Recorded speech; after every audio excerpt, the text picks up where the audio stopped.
Magandang gabi, Probinsyudad ng Taguig. Lugar kung saan ay puno ng pag-ibig. Halit na tumutok sa mga balitang totoo Tapat, at walang kinikilian. Kung saan ang bawat balita ay hatid ang kwento ng tagumpay. Ako, si Nathaniel Yap. ako naman si Micaela Onyo at maghahatid ng mga balitang trending, mainit at puno ng good vibe. Ito ang tahanan ng katotohanan at pag-asa.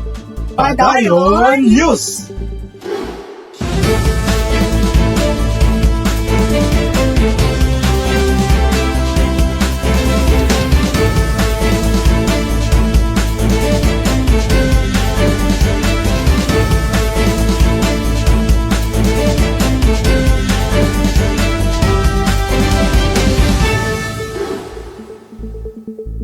Ayala Malls Branch and Arca sa Taguig ay papalapit na ang grand opening ngayong December. Boxing Rising Rookie na si Eman Bacosa. Nagpapakilala hindi lang sa boxing, pati na rin sa showbiz. Not all heroes wear capes, ika nga. Filipina OFW heroes sa Hong Kong Fire ay trending ngayon.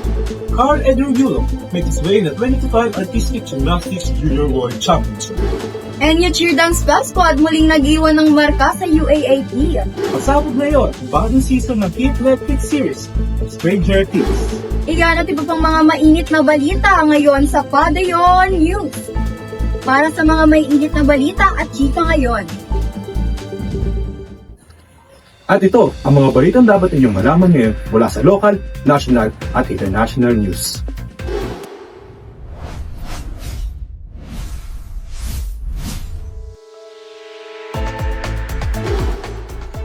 Unahin natin sa City of Taguig.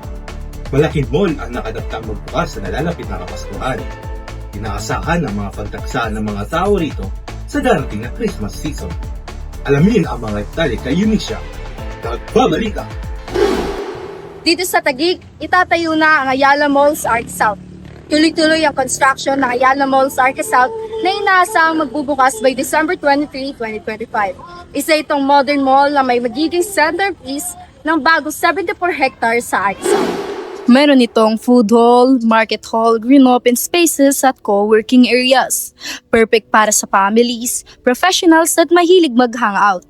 Bahagi rin ito ng mas malaking development ng Arca South na may residences, hospital facilities at improved transport access.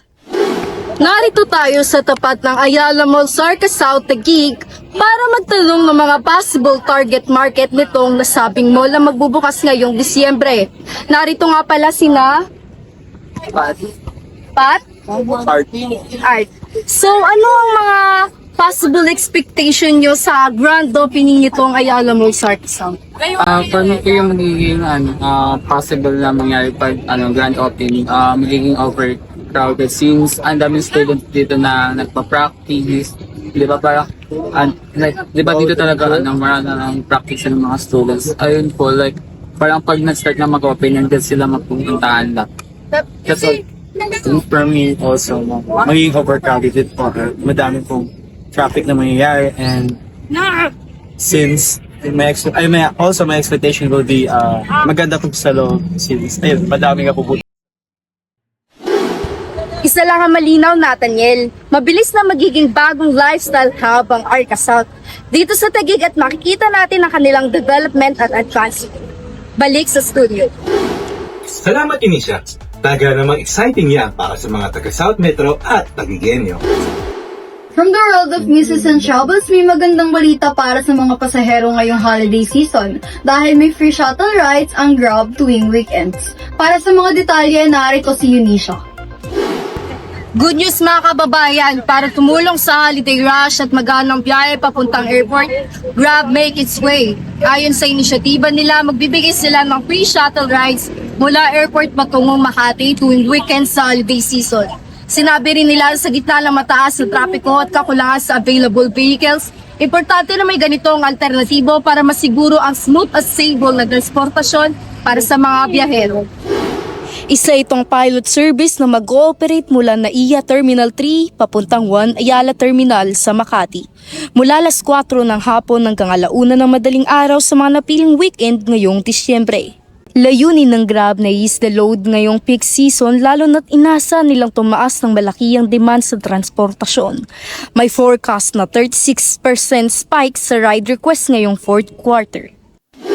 So narito tayo ngayon para magtanong sa mga commuter ng kanilang mga opinyon sa free shuttle rides ng Grab. Narito nga pala po si Ma'am Heart. So para sa inyo po, ano po ang opinion nyo sa ginawang move ng Grab sa free shuttle rides from airport to Makati for commuters? For me, is mas napadali nila yung mga commuters natin, especially na it is free and iwas hassle din siya sa mga commuters to save their money or sa mga important needs na kailangan yun.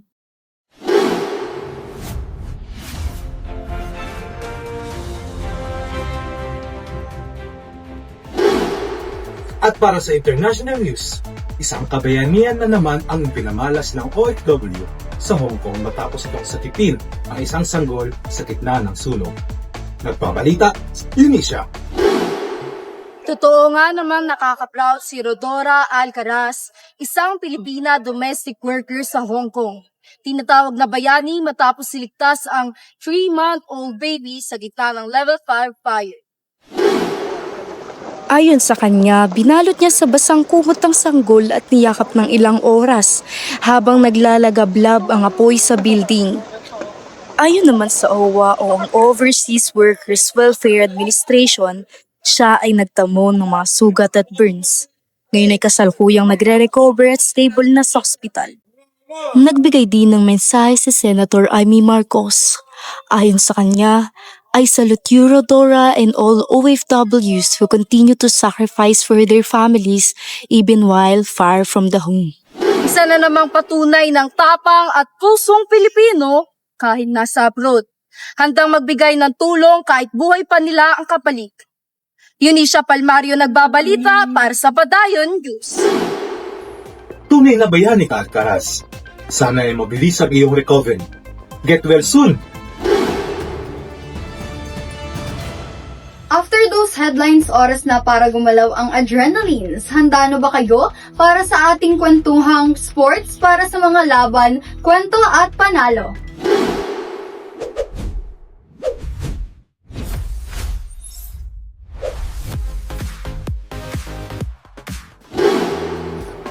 Punta naman tayo sa kwentong sports. Anak ng pambansang kamao, gumawa ng sariling pangalan sa ring. Nandito sina David at John Lloyd na katutok. Trending ngayon ang isang boksingero na pangalan ay Eman Bacos. Siya ay anak ng ating pambansang kamao na si Manny Pacquiao. Kagaya ni Manny, siya ay determinado gumawa ng sarili niyang pangalan sa larangan ng box. Si Eman Bacos ay isa ring man of God kagaya ni Mark. Bata pa lang si Eman, nagbo-boxing na. At ngayon, unti-unting umaangat habang sinusubuang patunayan na hindi lang siya anak ng ating pambansang kamao na si Manny Pacquiao, kundi isang fighter na may sariling identity.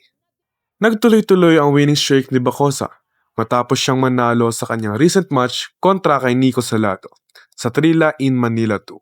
Siya ngayon ay may hawak na 7 wins, 0 loss at 1 draw. Bagamat mabigat ang pressure na dinadala niya, di naman mawawala ang faith at kanyang confidence sa bawat laban niya. Kamailan lang din, siya ay nakuha bilang official artist ng Spark Entertainment ng GMA. Talaga namang kaabang-abang pa ang mga susunod na karera ni Eman Bacosa. David nagbabalita para sa Kwentong Sports. What a phenomenal fighter! Good luck kay Eman sa kanyang career at sa mga susunod niyang laban. Next, mula sa mga estudyante at cheerleading stunts, tumayo natin paano muling sinulat ng isang team ang kasaysayan sa UAAP cheer dance. John Lloyd, pasok! Kamakailan lang, ang Enyo Pep Squad ang muling nagmarka ng kasaysayan. Nakuha nila ang kanilang 9th UAAP cheer dance title. 695 points ang kanilang final score at naging number 1 sila bilang pinakamadaming titulo sa history ng kompetisyon. Sila ang nag-deliver ng Ninja Team routine, pabugso-bugso at puno ng sulit na stunts, kaya naman talaga nag-stand out sa 20,000 plus audience sa Mall of Asia Arena. Hindi lang yon, nilampasan ng Enyo ang matagal na dominating team sa cheer dance tulad ng UST at UP na dati may tigwala silang titulo pero ngayon naiwan na sa likod dahil sa record-breaking win na ang Enyo. Sa gymnastics naman, muling ipinakita ni Carl Edriulo ang tibay at puso ng isang tunay na atleta. Sa kabila ng tensyon at pressure, nakasungkit si Yulo ng bronze medal matapos magtala ng 13.733 points. Bahagyang nasa likod ng gold medalist na si Yang Lanbin na may 13.833 at silver medalist na si Simone Esperanza na nagtala ng 13.766. Ayon kay Yulo, "It still hurts. But we still managed to compete through it and get bronze even though I injured myself yesterday." Sa kabila ng iniindang injury, hindi nagpatinag ang batang gymnasta. Ito ang mga kwento ng panalo na hindi lang tungkol sa puntos, kundi tungkol din sa puso, talento at determinasyon. John Lloyd nagbabalita para sa mga kwentong sports. Good news para sa mga Netflix fans. Isang big time series ang papalapit na sa exciting part ang hit Netflix series na Stranger Things. Prashane and Isia para sa Showbiz Ganap!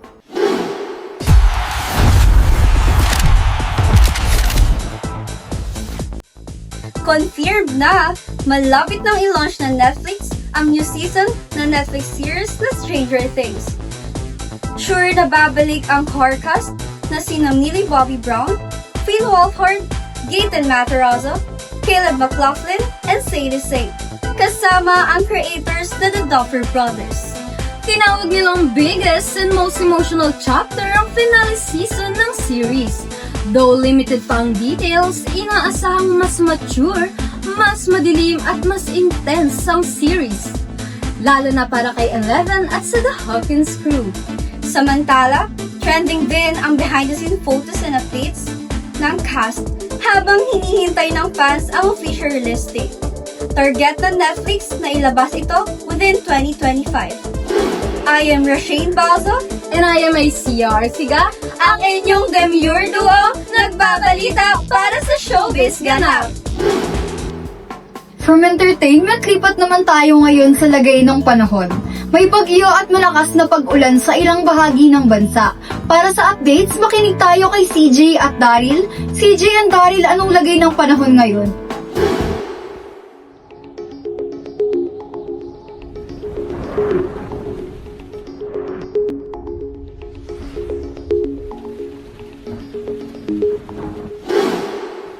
Salamat, Mika. Mga babayan, maging alerto tayo dahil may Typhoon Berbena at isang shear line na kasalukuyan nakaka-apekto sa Pilipinas.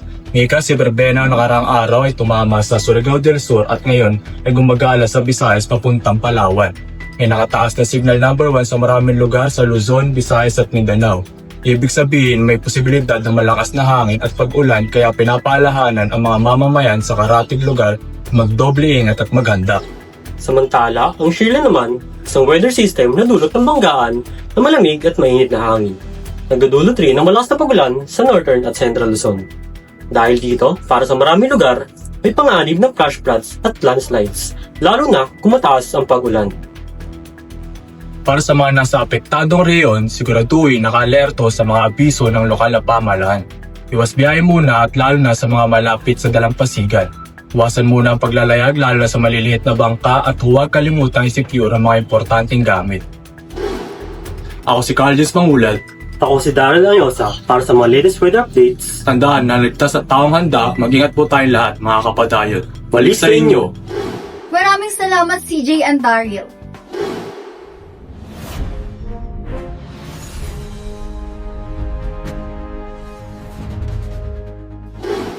Ngayon, special news para sa mga taga-Taguig at mga naganais mamasyal dahil may bagong bukas na public space sa Taguig City na swak para sa buong pamilya.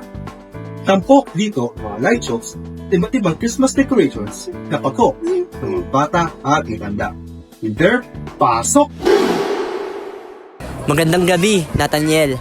Nandito ako ngayon sa TLC Park, Lower Bicutan, Taguig City, kung saan isa sa inaabangan na tourist spot ng mga Taguigenyo at pati na rin ng karating lugar tuwing Pasko. Tampok dito ang kanilang year by year na pasabog, light shows at Christmas decoration, pati na rin ang bago nilang team na carnival. Hindi rin kayo magugutom dahil meron ditong mga food bazaar na makikita rito. Mercado del Lago, pwede ito sa Zumba sessions, dance rehearsal, group activities, pwede rin isama ang mga pets kung gusto mong maglakad kasama sila. Kaya fit na fit ito para sa pamilya. Kaya kung gusto mo ng sariwang hangin, simple bonding moments, o pasyalan kasama ang buong pamilya, isa ito sa perfect option dito sa Metro Manila. Nagbabalita mula sa Padayon News, ako si Peter Piamonte. Balik sa'yo, Nathaniel. Maraming salamat, Peter! Para sa more special news updates, tumutok lang sa Padayon News!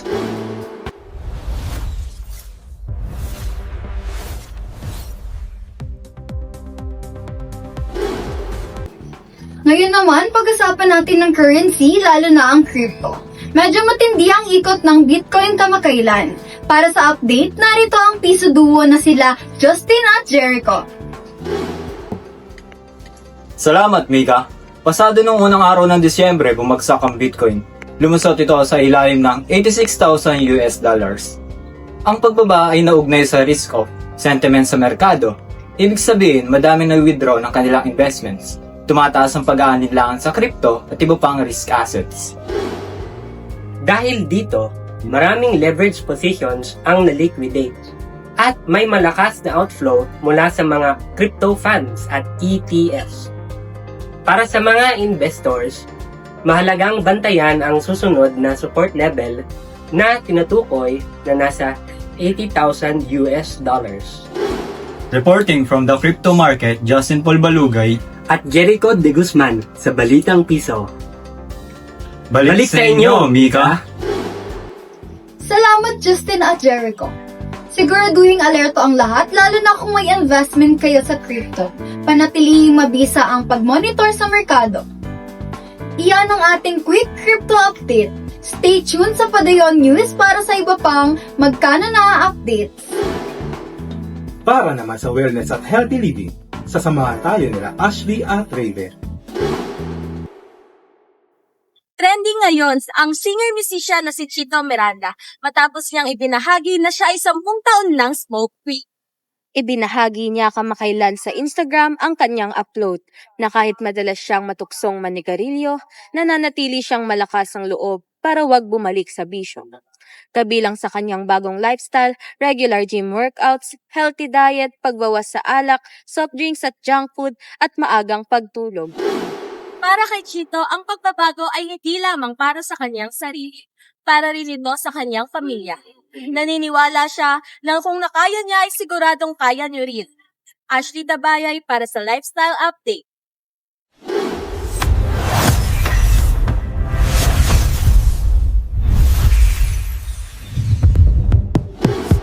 Magandang araw mga kaprobinsyudad. Moringa, o mas kilala natin bilang malunggay, ay isa sa mga tinuturing nating superfood dito sa Pilipinas.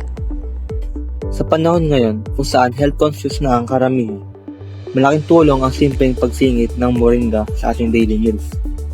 Hindi mo kailangan ng mamahaling supplements. Minsan, ang natural na sagot ay nandito lang sa bakuran natin. Bakit nga ba big deal ang moringa? Ito ay rich in nutrients. Mayaman ito sa vitamin A, C at E, iron, calcium at plant-based protein. Antioxidant. Nakakatulong ito sa immune systems at to protect ng katawan laban sa free radicals. Anti-inflammatory properties. Mainam para sa overall wellness at energy. Good for digestion and metabolism. May fiber at natural compounds that support gut health. Kaya sa susunod na makakita tayo ng malunggay, tandaan, ito ay hindi pang sabaw lamang. Ito ay isang miracle leaf na makatulong sa ating kalusugan. Ako nga pala, Jan Raven Resma, nagbabalita para sa Health and Lifestyle segment. Tumutok lang sa Padayon News para sa more kaalaman. At dyan, nagtatapos ang ating news update ngayong araw, mga kaprobinsyudad. Sana kayo ay na-inform at na-inspire sa ating mga kwento mula sa lokal, national at international news, pati na rin sa sports, entertainment, lifestyle at business update. Remember manatiling alerto, stay safe at higit sa lahat, enjoy each moment kasama ang pamilya at mga kaibigan. At syempre, stay tuned sa Padayon News para sa mga balitang totoo. Tapat at walang kinakampihan. Mga kaprobensyudad, mula sa aming buong team, kami po ang news anchor sa Sinanatan Area. At Micaela Onyot naghahatid ng mga maiinit, tapat at trending na balita. Ugaliing nakatutog dito lang sa Padayon News! Magandang gabi.